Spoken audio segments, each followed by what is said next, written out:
बच्चों, इस वीडियो में हम लोग सॉल्व करेंगे एनसीईआरटी के एक्सरसाइज 3.3 का क्वेश्चन नंबर 7, जिसमें दो पार्ट हैं। पहला पार्ट है ये है, so that the matrix A, एक मैट्रिक्स दिया गया है और इसको बोला जा रहा है ए से रिप्रेजेंट किया जा रहा है, मतलब is a symmetric matrix. Prove करना है कि ये सिमेट्रिक मैट्रिक्स है। अ matrix is said to be symmetric if उस मैट्रिक्स को ट्रांसपोज करने पर वही मैट्रिक्स मिल जाए, मतलब ट्रांसपोज करने पर कोई उस पर फर्क ही ना पड़े। तो अगर ए दिया हुआ है ये मैट्रिक्स,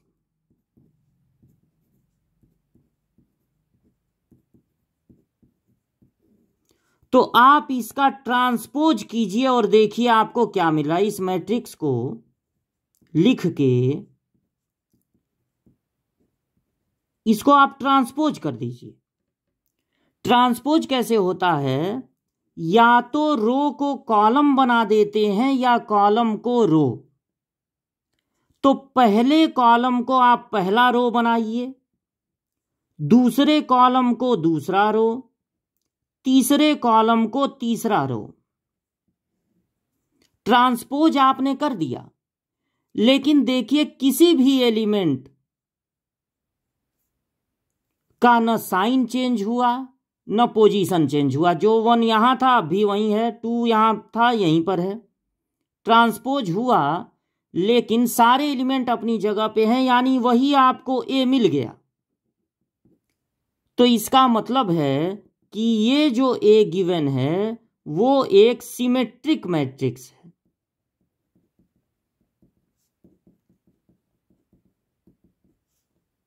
ठीक है, अब इसका सेकंड पार्ट देखिए।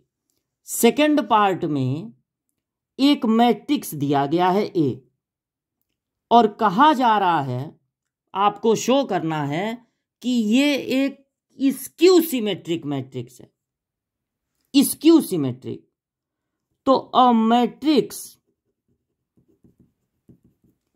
is said to be skew symmetric if, जब आप उसको ट्रांसपोज करें तो वही मैट्रिक्स मिले लेकिन माइनस के साथ। ऐसा लगे कि उस ट्रांसपोज करने पर केवल इतना हुआ है कि उस मैट्रिक्स के हर एलिमेंट में माइनस से मल्टीप्लाई हो गया है। तो आप इस मैट्रिक्स को लिखें 0 -1 1 1 0 -1 -1 1 0, और इसको ट्रांसपोज करके देखें। यही मैट्रिक्स अब दोबारा लिख रहे हैं, अभी हम बस शो करेंगे कि हम करने जा रहे हैं ट्रांसपोज। तो ट्रांसपोज कैसे होता है, पहले रो को पहला कॉलम बना दीजिए, दूसरे रो को दूसरा कॉलम बना दीजिए, तीसरे रो को तीसरा कॉलम बना दीजिए। अब ओरिजिनल वाले मैट्रिक्स है, ये भी ओरिजिनल मैट्रिक्स ही है, उसको जरा कंपेयर कीजिए। देखिए जहां 1 था वहां -1 आ गया है, और जहां -1 था वहां +1। अगर आप इसमें से माइनस कॉमन ले लें, सबको माइनस से डिवाइड कर दें, -1 से, तो आपको ये मैट्रिक्स मिलेगा। -1 से डिवाइड करने पे, अरे ये +1 मिलेगा भाई, ये -1 मिलेगा, ये 1 है 1, और ये 0। अब देखिए, अब वही मैट्रिक्स मिल गया, जो ओरिजिनल मैट्रिक्स था ये वही मिल गया, यानी माइनस जब कॉमन लिए तब मिला। इसका मतलब है कि ये जो मैट्रिक्स ए दिया हुआ है वो स्क्यू सिमेट्रिक मैट्रिक्स है।